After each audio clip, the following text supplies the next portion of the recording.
నైరుతి అంటే ఎత్తుండాలి. ఏదే విధంగా ఒక పిల్లర్ చూడండి ఎంత పొడుగు పెట్టారు. ఇదేదో మనకి ఒక తోక అనేది వచ్చినట్టు రావడం జరిగింది ఇది. ఈ విధంగా నైరుతిలో ఇంత ఎత్తు పిల్లర్లు ఉండాలి, లేకపోతే ఏదన్నా బరువు అనేది ఉండాలి అని వాస్తు ప్రకారం ఎక్కడ లేకపోయినా కానీ జనంలోంచి ప్రాచుర్యం అనేది అయ్యింది. కానీ వాస్తు ప్రకారం ఈ విధంగా ఎత్తు అనేది నైరుతిలో బాగా ఎత్తు ఉండకూడదు. అదేవిధంగా ఇటువంటి కూడిన పిల్లర్ అనేది బరువు సూచించకూడదు, ఎందుకంటే దీనివల్ల దోషం అనేది ఏర్పడుతుంది.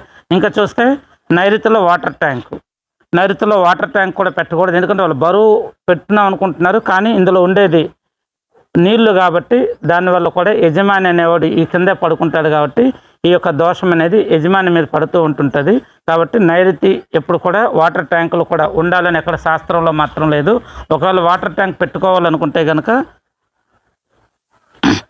పడమర మధ్యలో వర్ణస్థానం లేదా ఈ పడమర నుంచి ఇటు వాయువ్యం వరకు ఎక్కడ